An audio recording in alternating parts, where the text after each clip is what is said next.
Akankah Firmino bakal hengkang atau akan bertahan?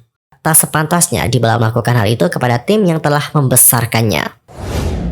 Halo Sportmania, welcome back to YouTube, I'm Winit. Dalam video kali ini kita akan membahas update berita bola yang tentunya sangat semangat nih untuk dilewatkan. Dan untuk kalian yang tidak mau ketinggalan informasi apapun, kalian bisa langsung subscribe channel YouTube ini sekarang juga.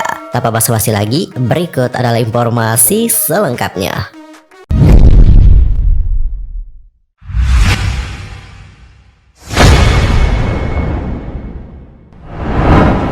Di informasi pertama, kita akan membahas terlebih dahulu tentang bagaimana lini depan dari Real Madrid yang kehilangan ketajaman.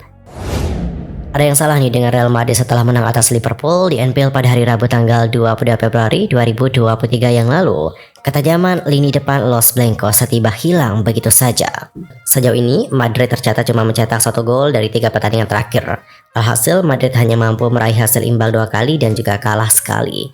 Sebelum 3 pertandingan tersebut, Madrid menunjukkan ketajaman lini depan yang dipimpin oleh Karim Benzema.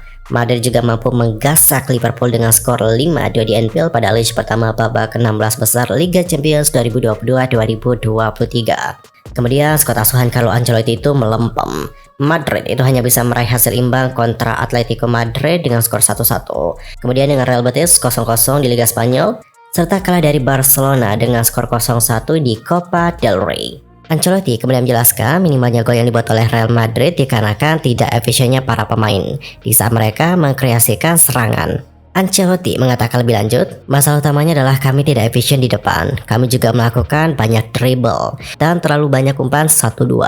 Inilah alasan kenapa kami sulit mencetak gol dalam 3 laga terakhir, terlepas dari 1 gol yang kami buat lewat set piece. Perkataan dari Ancelotti itu memang benar adanya. Madrid tidak efisien di saat ditahan imbang Betis dengan skor 0-0 pada pekan ke-24 Liga Spanyol 2022-2023. Sebenarnya Madrid menguasai pertandingan dengan total 60% penguasaan bola. 15 tembakan berhasil diciptakan dengan XG senilai 1,21. Namun tidak ada satupun yang bersarang menjadi gol. Madrid juga begitu di saat kalah 0-1 dari Barcelona pada leg pertama semifinal Copa del Rey 2022-2023 yang lalu. 65% penguasaan bola dikuasai oleh Real Madrid. Los Blancos juga mencatatkan total 14 tembakan berbanding 4 milik Barcelona, tetapi tetap tidak bisa mencetak gol. Hasil imbang 1-1 kontra Atletico lebih mengenaskan. Padahal Madrid sudah unggul jumlah pemain di saat menit ke-64, tetapi mereka tidak bisa mencetak gol tambahan untuk memenangkan pertandingan pekan ke-23 Liga Spanyol. Dalam laga tersebut, selain unggul penguasaan bola sebesar 60%, Real Madrid juga unggul dalam jumlah total tembakan, yakni sebanyak 18 kali. Jika kita bandingkan dengan Atletico, itu hanya 7 saja. Kelihatan kan bedanya berapa? 18-7. Terlihat bagaimana perbedaan yang sangat-sangat jauh banget. Namun, meskipun unggul besar, Real Madrid nyatanya tidak bisa menang melawan Atletico. Lanjut ke informasi kedua, kita akan membahas tentang misteri masa depan Firmino dalam kemenangan telak Liverpool atas MU. Akankah Firmino bakal hengkang atau akan bertahan? Masa depan Roberto Firmino bersama dengan Liverpool masih abu-abu sebenarnya. Dengan kontraknya yang tersisa beberapa bulan lagi, Firmino diprediksi bakal cabut dari Anfield. Agen Firmino yakni Whitman menyatakan kliennya hingga sekarang belum membahas masa depannya bersama dengan Liverpool. Firmino bahkan belum mau bicara dengan klub lain ketika kontraknya mau habis. Whitman berujar bahwa Firmino cuek dengan kontraknya yang akan segera berakhir. Dia memilih fokus memberikan yang terbaik untuk Liverpool. Bahkan Firmino enggan meladeni tawaran klub, meskipun dirinya diiming-imingi nilai kontrak ataupun gaji yang menggiurkan. Dilansir dari Liverpool Echo, Whitman mengatakan lebih lanjut, dia memberitahu kami tidak ingin berbicara dengan klub lain. Dia juga ingin memberikan yang terbaik untuk Liverpool sampai akhir. Sebagai seorang agen, Whitman juga merasa kaget dengan sikap Firmino. Sebab dalam pengalaman Whitman, semua pemain sudah sibuk mencari klub baru jika urung mendapatkan kepastian perpanjangan kontrak. Selain itu, Whitman juga menyebut bahwa Firmino enggan hengkang dari Anfield dengan tangan yang kosong. Dia ingin memberikan kontribusi yang besar supaya mengukir perpisahan yang manis. Adapun untuk Whitman kembali mengatakan lebih lanjut, Firmino punya rencana sendiri. Dia ingin menunjukkan kepada sang manajer dan juga Liverpool bagaimana versi terbaiknya sebagai pemain untuk mengucapkan selamat tinggal. Inilah yang ingin dilakukan olehnya. Lanjut ke informasi ketiga, yaitu tentang persaingan besar antara MU dan juga Chelsea untuk merebutkan jasa Tammy Abraham. Rencana Manchester United untuk merekrut Tammy Abraham di musim panas nanti nampaknya tidak akan berjalan mulus. Rival mereka yakni Chelsea juga tertarik untuk mengamankan jasa sang striker AS Roma tersebut. Saat ini Tammy Abraham sedang terlahir kembali sebagai seorang striker. Semenjak dirinya pindah ke AS Roma, Abraham seperti menemukan performa terbaiknya dan juga reguler mencetak gol bagi AS Roma. Ketajaman dari Tammy Abraham ini lantas menarik perhatian dari Manchester United. Tim berjuluk Setan Merah itu berencana untuk menjadikannya bagian dari lini serang mereka di musim depan nanti. Laporan dari The Mirror juga mengklaim bahwa MU punya pesaing untuk jasa Abraham. Mereka akan bersaing dengan Chelsea untuk transfer sang striker. Menurut laporan tersebut, Chelsea juga ingin memulangkan Abraham di musim panas nanti sebagai pengganti dari Romelu Lukaku. Striker timnas Belgia itu dikabarkan akan didepak oleh Chelsea. Pasalnya, Graham Potter itu merasa sang striker tidaklah cocok dengan skema permainannya. Itulah mengapa ia juga butuh striker baru yang bisa memperkuat lini serang timnya. Dan Abraham ini dinilai sangat cocok dengan kebutuhan dari Chelsea untuk saat ini. Laporan tersebut juga mengklaim bahwa Chelsea akan mengalahkan Manchester United dalam transfer Abraham di musim panas nanti. Saat penjualnya ke Roma, Chelsea memiliki klausul buyback. Mereka bisa memulangkan sang striker dengan tebusan sekitar 80 juta euro. Chelsea juga dikabarkan siap membayar harga itu sehingga Abraham bisa kembali ke pelukan mereka. Laporan yang sama juga mengklaim bahwa Abraham bukan satu-satunya striker yang sedang dipertimbangkan untuk diangkut oleh Chelsea. Ada juga nih nama-nama lain seperti Dusan Vlahovic. Dan untuk informasi terakhir, datanya dari Paulo Dybala yang sudah mengklarifikasi soal selebrasi dalam laga Roma versus Juventus.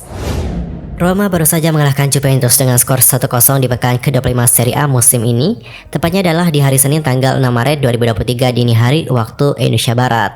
Dybala yang sebelumnya bermain untuk Bayern Coneri pada tahun 2015 hingga 2016 kini berstatus sebagai pemain untuk Giallorossi. Jelang laga usai, Dybala yang sudah digantikan oleh Tammy Abraham sejak menit ke-73 terlihat merayakan bagaimana penyelamatan yang dilakukan oleh kiper Rui Patricio. Ia melakukan selebrasi itu bersama dengan Georginio Wijnaldum. Ekspresi itulah yang membuat sejumlah supporter Juventus tak senang. Menurut mereka, tak sepantasnya Dybala melakukan hal itu kepada tim yang telah membesarkannya.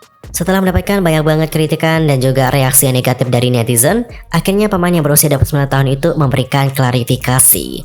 Menurut Paulo Dybala, selebrasi itu tak bermaksud untuk mengejek Juventus, melainkan mereka di sana meluapkan kegembiraan atas 3 poin yang didapatkan oleh Roma.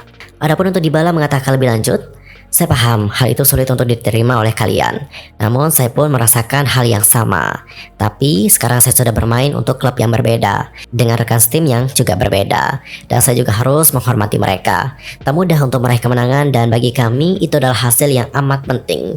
Saya juga selalu menghormati kalian. Jangan tertipu dengan apa yang muncul di media sosial. Saya murni hanya merayakan kemenangan bersama dengan rekan setim saya. Maaf jika kalian melihatnya. Peluk hangat untuk semua." Ya, seperti itulah bagaimana klarifikasi dari Paulo Dybala. Intinya adalah klarifikasi yang dilakukan itu murni untuk merayakan bagaimana kemenangan AS Roma dan tidak untuk mengejek Juventus. Di sisi lainnya, Paulo Dybala mengakui Juventus masih berhutang kepadanya sekitar 3,7 juta euro. Dan meskipun demikian, penyerang Argentina itu ingin menyelesaikan masalah ini dengan cara yang baik-baik ketimbang lewat pengadilan. Dybala juga sudah meninggalkan Juventus untuk bergabung dengan AS Roma pada musim panas lalu usai kontraknya habis. Dan juga dirinya tidak memperpanjang kontraknya bersama dengan Juventus. Meski demikian, transfer haknya semasa berseragam Bayern Coneri telah ditunaikan oleh manajemen.